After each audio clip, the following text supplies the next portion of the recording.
Welcome to Megamind. I am David. And I am Monica. A quick reminder, please give us a like, hit the bell, and subscribe to our channel. Thank you for watching and supporting us. So, David, today we're talking about something that almost everyone in the workplace has experienced at some point. Those toxic behaviors that can drain energy and morale. Ah, yes. And I want to be crystal clear for our viewers. We're not talking about labeling someone forever.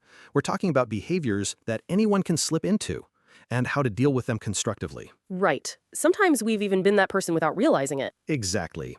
So let's start with the one I think most people have met, the complainer. Oh, yes. The everything is wrong, nothing will ever work person. The trick here is not to get sucked into their vortex. If you're managing them, address their concerns directly, give constructive feedback, and set expectations clearly. I once had a teammate like this, and the turning point was when I asked them to bring one solution for every complaint. It was amazing how quickly the complaints slowed down.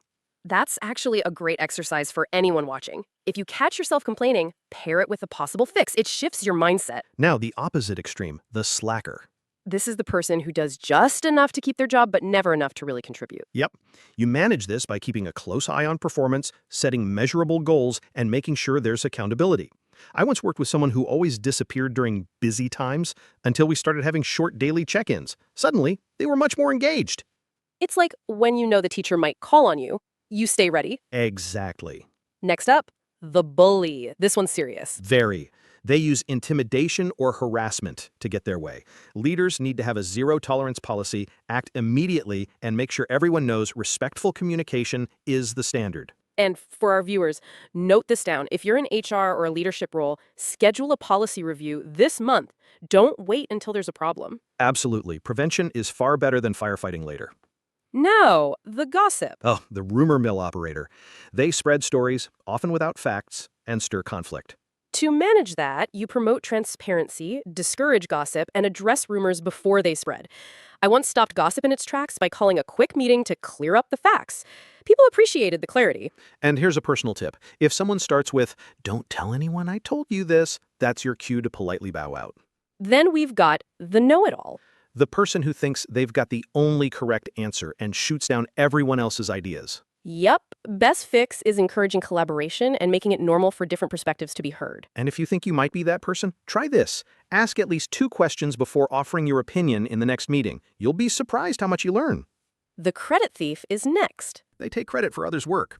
The way to handle it is by acknowledging contributions publicly, so the right people get recognition, and then addressing the issue privately with the person who's overstepping. And if this happens to you, keep a record of your work. It's not about being paranoid. It's about having proof if you need it. Then there's Negative Nancy. Always pessimistic, never seeing the silver lining. With them, the focus needs to shift from problems to solutions and encourage positivity through constructive feedback. I've seen whole teams lift just by starting meetings with one positive update each. It changes the tone instantly. That's a nice one to try this week. Then we have the passive aggressor. Subtle digs, sarcasm, or doing the opposite of what's been asked. You need to address the behavior directly, encourage honest communication, and explain the impact their actions have. It's amazing how often people don't realize the ripple effect of their subtle behavior until someone points it out calmly. Now, the drama king. They thrive on creating chaos and distractions. You handle them by minimizing attention to disruptive behavior,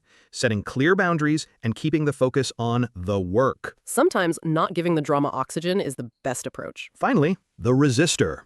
The "this will never work" person when change comes around. You win them over by involving them early, showing them the benefits, and offering support.